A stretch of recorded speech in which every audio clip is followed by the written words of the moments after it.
मित्र नमन। तो चर्चा चल रही थी कि कलयुग में नाम का रहस्य क्या है। आखिर नाम क्या है? वो बहुत रहस्यपूर्ण बात है कि नाम क्या है। नाम जी है जब जागई जोगी, और बिरत पिरंच प्रपंच वियोगी। ब्रह्म सुखई अनुभवहि अनूपा, अकथ अनामय नाम न रूपा।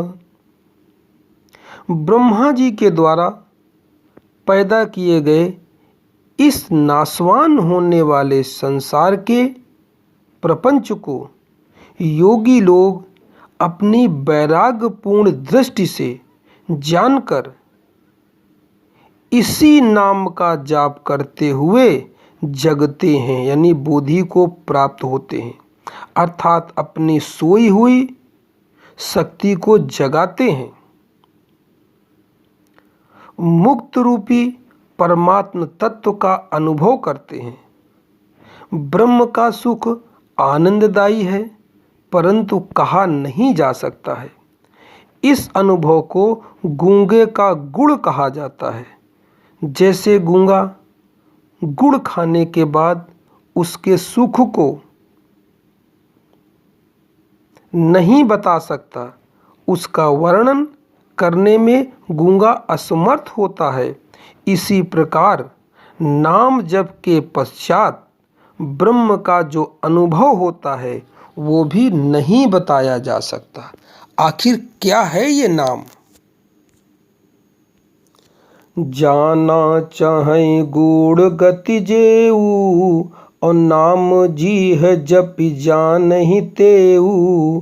साधक नाम जपै लय लाई, होय सिद्ध अनिमादिक पाई। अगर कोई परमात्मा के गुण को, रहस्य को, अज्ञात के अनुभव को जानना चाहता है तो उसको नाम जप कर अनुभव किया जा सकता है। जब कोई नाम का सुमिरन लय के साथ करता है तो उसको अणमादि वगैरह जितनी सिद्धियां हैं सब प्राप्त हो जाती हैं। यहाँ तुलसीदास जी ने गागर में सागर भर दिया है। यहाँ विज्ञान व धर्म का संगम हो गया है। विज्ञान जगत के रहस्य को बड़ी ही सरलता से धर्म के अंतर्गत जोड़ दिया गया है। लय से सुमिरन करना अर्थात तारतम्यता, लयबद्धता से नाम का जप करना। संगीतमय सुमिरन विज्ञान में वाइब्रेशन, अनुनाद, रेजोनेंस इसी लय के लिए प्रयोग किए जाते हैं। भौतिक विज्ञान में रेजोनेंस अनुनाद का सिद्धांत है कि प्रकृति में हर वस्तु सूक्ष्म हो या विराट हो, वो कंपन कर रही है लयबद्ध तरीके से। छोटी से छोटी वस्तु या विराट सौर मंडल अपनी अपनी आवृत्ति से सब गतिमान हैं, कंपित हो रहे हैं एक लयबद्ध तरीके से। यह कंपन हमें प्रत्यक्ष अनुभव नहीं होता है। पृथ्वी इतनी तेजी से घूम रही है, अपनी काल्पनिक धुरी पर 24 घंटे में एक चक्कर घूम जाती है और इसके साथ साथ 365 दिनों में सूर्य का पूरा चक्कर लगा लेती है। इसी कारण दिन रात होने के साथ साथ सर्दी है, गर्मी है, बरसात है, ये सारे के सारे मौसम आते रहते हैं।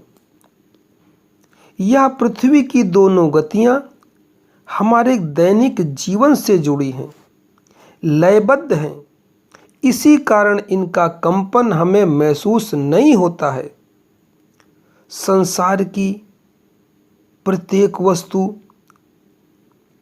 प्राकृतिक गति से कंपन कर रही है, आज जो आपने मकान महल बनाया है यह लगातार कंपन कर रहा है और कभी न कभी एक समय ऐसा आएगा कि जब लगातार कंपन के कारण यह कमज़ोर होकर गिर जाएगा, खंडहर में बदल जाएगा। अनेकों ऐतिहासिक प्राचीन महलों किलों के खंडहर आपने खूब देखे होंगे। यह सभी किसी ज़माने में सत्य थे, बिल्कुल सही थे, प्रतीत होते थे, मगर लगातार इनमें होने वाले सूक्ष्म कंपन के कारण आज समय के अनुसार दीर्घ काल के बाद ये सारे के सारे खंडहर हो गए हैं। जब कभी तेज गति का कंपन, भूकंप या भूचाल आदि आ जाता है तो तुरंत अभी का अभी बनाया हुआ भवन खंडहर में बदल जाता है। मगर सामान्य नियम के द्वारा लगातार प्रकृति के सूक्ष्म से सूक्ष्म कंपन के कारण महल हैं, किले हैं, लगातार धीरे धीरे कमज़ोर होते जाते हैं तथा धीरे धीरे गिरने लगते हैं। समय कितना भी लगे, 500 वर्ष, 1000 वर्ष, एक न एक दिन कंपन के कारण ऐसा समय अवश्य आएगा कि भवन, मकान, बिल्डिंग सब के सब विनष्ट को प्राप्त होंगे, खंडहर में बदल जाएंगे और खंडहर भी एक दिन कंपन करते करते मिट्टी में बदल जाएगा। जो जहां से आया है उसी में मिल जाएगा। इसी कंपन के पूर्ण विज्ञान को अनुनाद से जोड़ा गया है। प्रकृति की हर वस्तु कंपन कर रही है। अब यदि किसी बाहरी यंत्र के द्वारा ऐसा कंपन उत्पन्न करा दिया जाए, यानी जबरदस्ती कंपन पैदा किया जाए जो प्राकृतिक वस्तुओं के कंपन के बराबर हो जाए और दोनों का कंपन जहां बराबर होगा तो वहां पर अनंत कंपन पैदा हो जाएगा। अब यह विज्ञान का नियम है, विज्ञान का सूत्र है। इसको साइंस पढ़ने वाले विद्यार्थी बाखूबी जानते होंगे।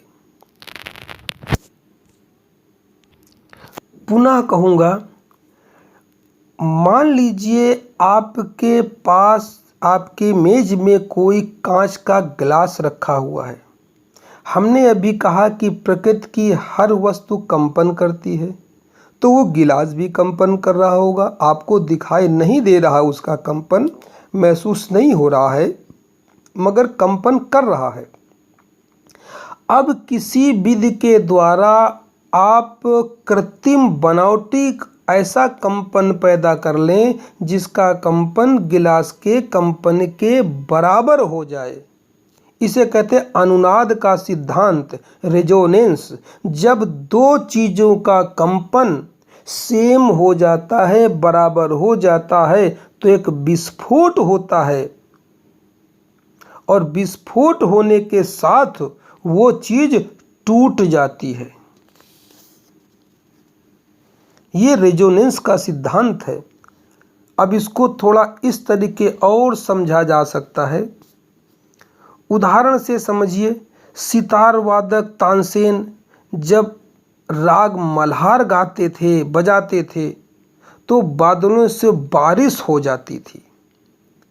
तानसेन सितार में संगीत का ऐसी लय पैदा कर देते थे, ऐसी तरंग पैदा कर देते थे कि जिस लय से, जिस तरंग से बादल कंपन कर रहे हैं, जब बादलों की लय और कंपन और सितार के संगीत की लय और कंपन बराबर हो जाता था तो दोनों के मध्य अनुनाद पैदा होता था, जिससे बादलों में विस्फोट हो जाता था और परिणाम स्वरूप बारिश होती थी। इसी अनुनाद और लय के कारण सिनेमा घरों व कारखानों की छतों पर सीमेंट का पक्का लिंटर नहीं डाला जाता है। अक्सर कहीं भी देखें, सिनेमा घरों और फैक्ट्रियों में जो ध्वनियाँ पैदा होती हैं, विभिन्न प्रकार की ध्वनियों के कंपन यदि कभी आपस में मिल जाएंगे तो उस कंपन के बराबर हो जाएंगे जिससे सिनेमा घर की छत कंपन कर रही है, तो तत्काल रेजोनेंस पैदा होगा, अनुनाद पैदा होगा और सीमेंट की पक्की छत टूट जाएगी, जान माल का खतरा हो जाएगा।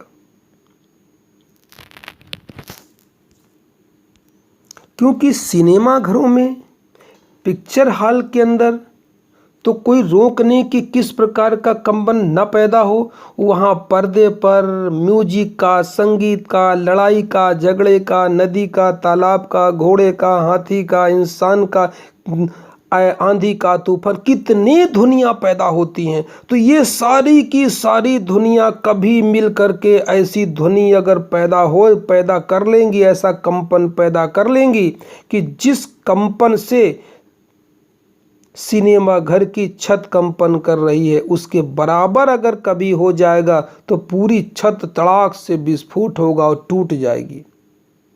इसी कारण फैक्ट्रियों में, वही कहानी फैक्ट्रियों की है, फैक्ट्रियों में कितनी मशीनों की आवाज़ आती है। कोई बंधन होता है? कोई बंधन नहीं। कितनी मशीनों की आवाज़, कितनी धातुओं की आवाज़, हजारों करोड़ों मशीनों की धुनियाँ आती रहती हैं। वो धुनियाँ मिल करके यदि कभी ऐसा कंपन, ऐसी तरंग पैदा कर देंगी जिससे फैक्ट्री की छत कंपन कर रही है और दोनों बराबर हो जाएंगी तो रेजोनेंस के कारण टूट जाएंगी।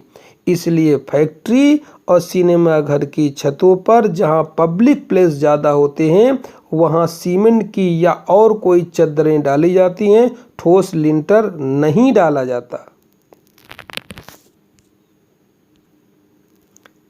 ताकि जब कभी अनुनाद पैदा हो जाए तो चादरें केवल कंपित होकर रह जाएं और जान माल के खतरे से बच जाएं। एक और उदाहरण आपको बताता हूं। इसी प्रकार जब कभी सेना की टुकड़ी फ्लैग मार्च करते हुए कदम ताल से कदम ताल मिलाते हुए किसी नदी के पुल को, रेलवे के पुल को पार करती है तो उनका कदम ताल का जो मार्च है सैनिकों का, ये बंद करवा दिया जाता है और सेना की टोली को बिना कदम ताल मिलाए चलने के लिए कहा जाता है। क्यों? क्योंकि अभी हमने कहा कि प्रकृति की हर चीज कंपन करती है, तो वो नदी का पुल भी कंपन कर रहा होगा। और जब सेना की टुकड़ी मार्च करके चलेगी लेफ्ट राइट करती हुई और इतना उनका अभ्यास हो जाता है, उनमें आपस में इतनी लय बन जाती है कि सारी लय मिल करके ऐसे कंपन मिल करके वो कंपन न बन जाए जिस गति से पुल कंपन कर रहा है। क्योंकि जहां मिलेगा, जहां एक लय बनेगी, सैनिकों के लेफ्ट राइट करने की लय और पुल के कंपन की लय यदि कभी मिल जाएगी तो एक विस्फोट होगा और पुल टूट जाएगा। ये बातें विज्ञान के विद्यार्थी भली भांति समझते हैं। रेजोनेंस का सिद्धांत। इसी नियम के अंतर्गत ये चौपाई लिखी गई है कि साधक नाम जपहि लय लाई, होय सिद्ध अनुमादिक पाए। जब कोई साधक नाम का सुमिरन लय के साथ करता है तो वह सिद्ध हो जाता है, उसको अणिमाद वगैरह सारी सिद्धियां मिल जाती हैं। तो ऊपर के जो अभी हमने आपको बताया, चर्चा की, उसके नियम के अनुसार मनुष्य के शरीर में जो रहस्यमयी एक कुंडलिनी नाम की नाड़ी है वह भी तो कंपन कर रही होगी। अब यदि साधक नाम का सुमिरन लय के साथ करता रहे और जब कभी साधक के नाम की लय सूक्ष्म होते होते उस लय के बराबर हो जाएगी, उस कंपन के बराबर हो जाएगी जो भीतर कुंडलिनी नाड़ी का कंपन है, जिस क्षण साधक के द्वारा पैदा किया गया नाम जप के द्वारा लय और कंपन भीतर स्थित कुंडलिनी के कंपन के बराबर हो जाएगा, तो रेजोनेंस के कारण एक विस्फोट होगा जिससे कुंडलिनी महाशक्ति जग जाएगी और आत्म साक्षात्कार हो जाएगा।